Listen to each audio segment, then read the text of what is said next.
Hello everyone, आज हम आपको रस के बारे में बताने जा रहे हैं। रस शब्द की उत्पत्ति कैसे हुई, कैसे इसको हम समझते हैं, कैसे अनुभूत करते हैं, आज हम इसी बारे में चर्चा करेंगे।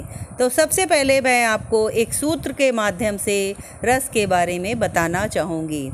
सूत्र है रसस्यते इति रसा, यानी कि रस शब्द की उत्पत्ति रसस्यते इति रसा से मानी गई है, अर्थात जिसका रसास्वादन किया जाए वास्तव में वही रस है, जिससे आनंद की अनुभूति हो वही रस है। अगर हम इसे परिभाषा रूप में कहें तो हम कह सकते हैं कि काव्य को पढ़ने, सुनने और देखने से जो आनंद की अनुभूति होती है वही रस कहा जाता है, या उसी को हम रस कहते हैं। रस को काव्य की आत्मा भी कहा जाता है। रस कैसे बनता है?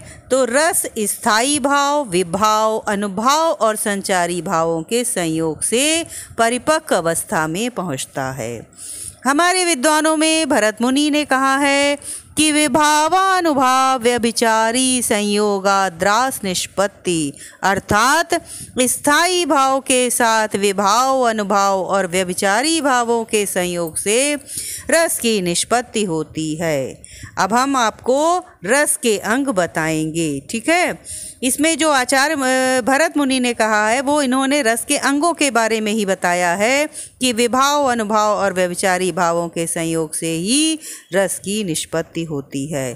तो चलिए देखते हैं रस के अंग कितने होते हैं। तो मैं बताना चाहूँगी आपको कि रस के प्रमुख रूप से 4 अंग होते हैं। पहला स्थायी भाव, दूसरा विभाव, तीसरा अनुभाव और चौथा संचारी भाव। अब इनके बारे में भी मैं सूक्ष्म जानकारी आपको अवश्य बताना चाहूँगी कि स्थायी भाव क्या होते हैं।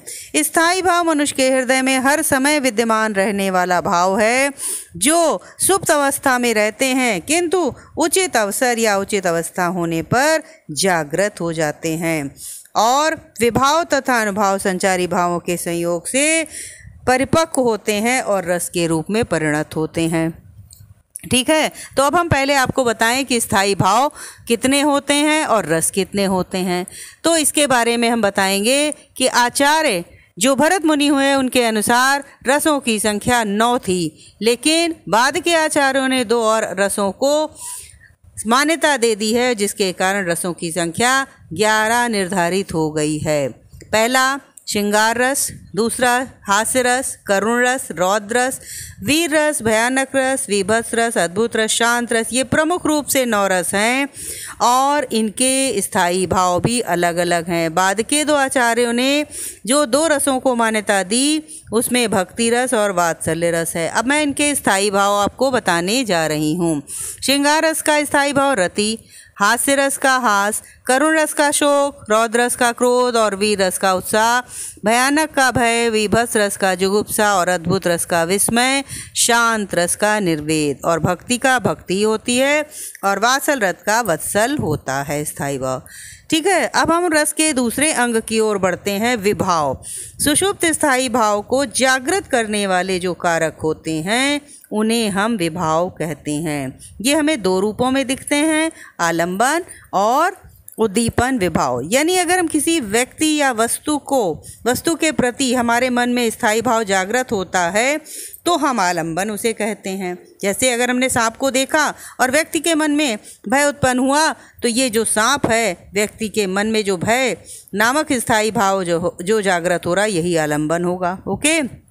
उद्दीप्त अवस्था क्या होती? उद्दीपन विभाव, यानी व्यक्ति के हृदय में जागृत स्थायी भाव को तीव्र करने वाला जो विभाव है वो उद्दीपन विभाव है। यानी जैसे सांप अगर फुफकार दे तो यानी उससे वो विभाव जो है उद्दीप्त हो रहा है, बढ़ रहा है।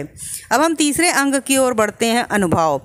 विषय की बाह्य चेष्टाएं उद्दीपन कहलाती हैं, जबकि मनुष्य के शरीर से जुड़ी जो चेष्टाएं होती हैं वो अनुभव, अनुभव यानी जो मनुष्य हाव भाव करने लगता है, जो चेष्टाएं करता है, जैसे चिल्लाने लगना, हंसने लगना, पसीना आना, अश्रु आ जाना, ये सब अनुभव कहलाते हैं। ओके, क्लियर हो गया होगा।